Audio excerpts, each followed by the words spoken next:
Alhamdulillah, kita akan coba lanjutkan kajian kita Al-Quran Sunnah Solution fi Rihabul Quran was Sunnah, kajian pekanan kita yang membahas kandungan ayat-ayat Al-Quran dan keterkaitannya dengan hadis-hadis Nabi sallallahu alaihi wasallam, juga kemudian ditambahkan dengan ilmu-ilmu Al-Quran dalam upaya kita memahami isi kandungan Al-Quran dengan benar dan mampu mengamalkannya dalam kehidupan kita.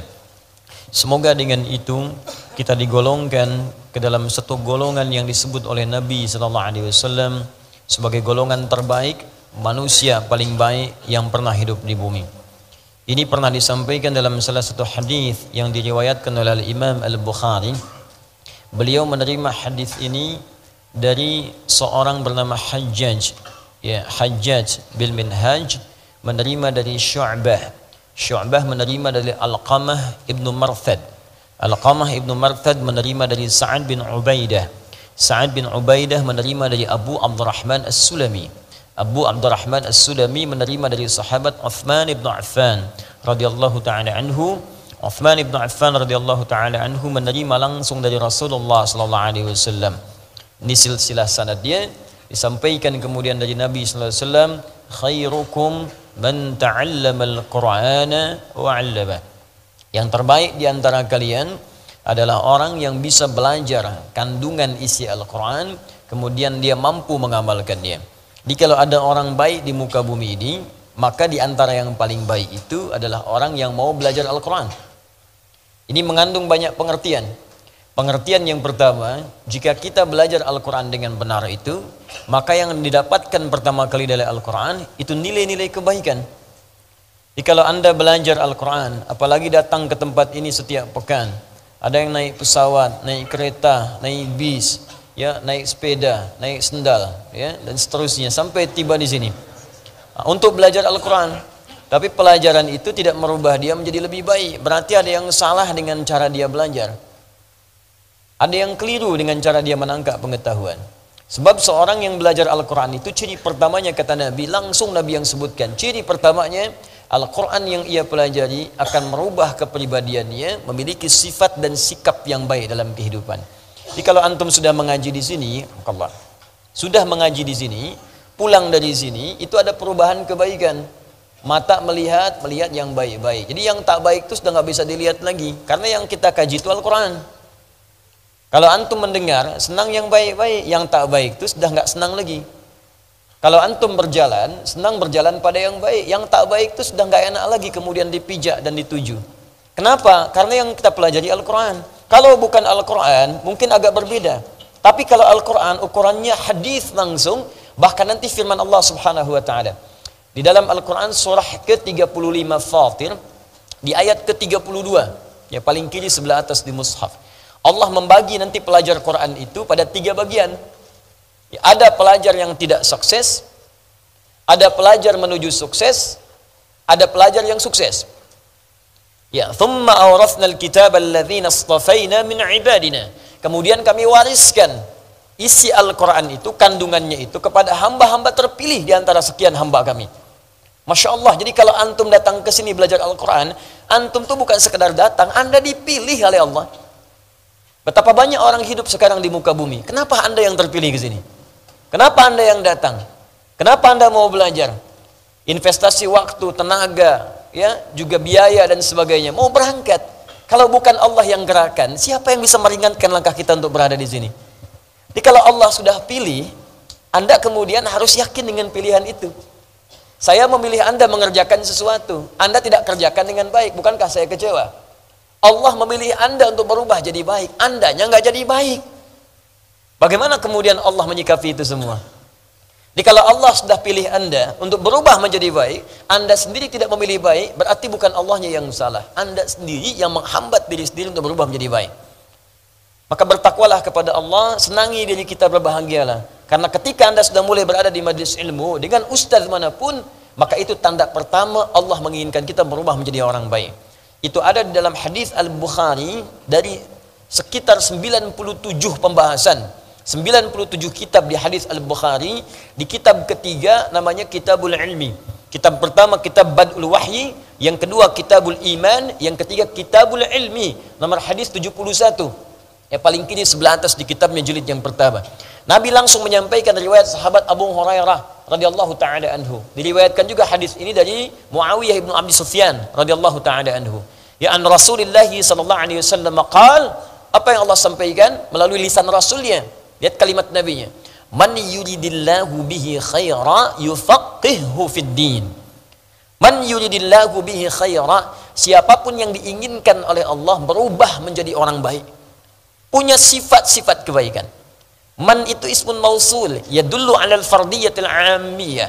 Huruf sambung konjungsi nunjuk pada objek atau subjek. Siapapun secara personal tanpa batas. Di setiap orang, laki-laki, perempuan, tua, muda, besar, kecil, setiap orangnya, setiap Anda. Dan itu umum, jadi nggak peduli background Anda itu siapa. Apakah Anda pernah menjadi seorang penjahit, apakah penjahat, apakah pejabat, apakah orang yang pernah berbuat maksiat, pernah ada yang menipu, pernah ada yang riba, pernah mabuk, pernah zina, bahkan pernah membunuh. Kalau Allah sudah inginkan baik, jadi baik tuh. Contoh paling gampang di jahiliyah, kan komplit di situ. Penipu ada, pembunuh lengkap, pembegal ada semua. Jadi kalau ada yang sekarang penipu, pembunuh, pembegal, telat sebetulnya, karena sudah keduluan. Cuman yang paling aneh, mereka itu taubat dan membawa pesan taubat dalam kehidupan. Jadi kalau orang modern sekarang nggak taubat, keterlaluan. Orang yang disebut jahiliyah mau taubat berubah jadi baik, duduk di majlis Nabi diinginkan baik. Kita mewarisi ta'lim Nabi, kenapa tidak merubah kita menjadi lebih baik? Kalimat Allahnya indah. Kalau bahasa kita begini, saya tidak peduli seburuk apapun engkau dalam pandangan manusia, sejahat apapun keburukan yang pernah engkau lakukan, kata Allah, ketika Anda diinginkan oleh Allah menjadi baik, maka Anda akan jadi baik. Apa ciri pertamanya? Yufaqihu fiddin. Maka dia akan dibimbing, dilembutkan hatinya, diringankan langkahnya untuk mau datang ke majlis ilmu, memahami tuntunan dari syariat ad-din. Sampai paham. Bukan sekedar duduk. Kalau kalimatnya fiqh, fiqh itu paham, mengerti. Jadi memang ini fokus, berniat benar untuk belajar. Bukan sekedar duduk, ngamat kiri kanan, begitu berlangsung ambil sendal orang misalnya. Hah? Di betul-betul fokus ingin belajar, dia siapkan dirinya. Itu kata Nabi, itu orang yang pertama kali disebut langsung oleh lisan Nabi, ini orang diinginkan baik menurut Allah. Saya sering katakan kalau orang Bekasi bilang Anda baik, jangan dulu senang, karena orang Makassar belum tentu kenal Anda. Se-Jawa menyebut Anda baik, Sumatera belum tentu lihat Anda. Se-Asia menyebut Anda baik, orang Afrika pun mimpi nggak pernah lihat Anda. Tapi kalau Allah katakan Anda orang baik, maka semuka langit dan bumi mengatakan Anda yang terbaik. Dan Anda pulang dengan status yang terbaik di hadapan Allah Subhanahu wa ta'ala. Nah, hanya nanti orang yang belajar Al-Quran ini terbagi 3 bagian. Kata Allah, saya sudah berikan warisan, cuman warisannya nggak dipakai. Sama seperti begini, ada orang nerima warisan sekarang, banyak dapatkan, 1 miliar tiap orang. Apakah kemudian 3 orang yang mendapatkan, misal 3 orang dapatkan warisan setiap orang 1 miliar. Apakah setiap orang akan menggunakan uang itu dengan cara yang sama?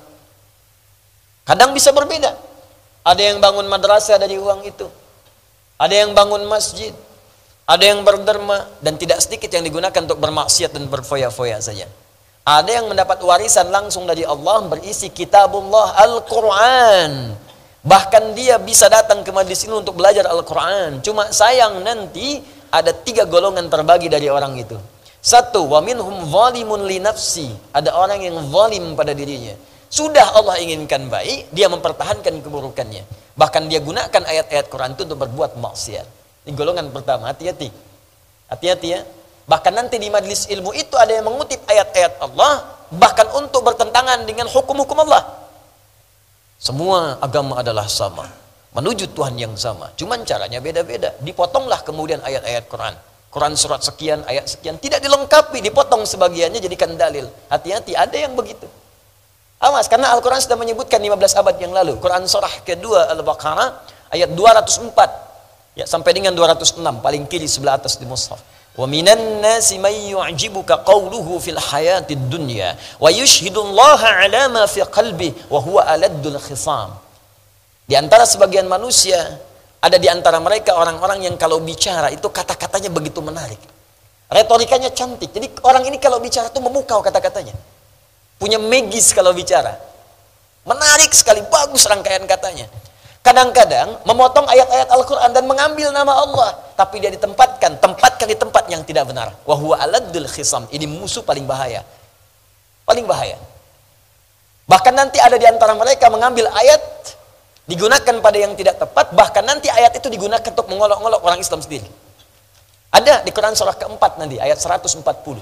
Ya, sebelah kiri paling bawah di mushafnya. Wa qad nazzala 'alaika fil kitab an idza sami'tum ayatillahi yukfaru biha wa yustahza'u biha fala taq'udu ma'ahum hatta yakhudhu fi haditsin ghairi innakum idzan mithluhum innallaha jami'ul munafiqina wal kafirina fi jahannam jami'a.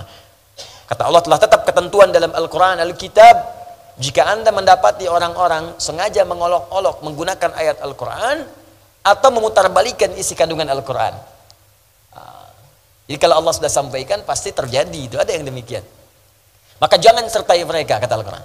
Jangan sertai, jangan ikuti majlisnya, jangan ditonton acaranya, jangan dibaca bukunya. Indah.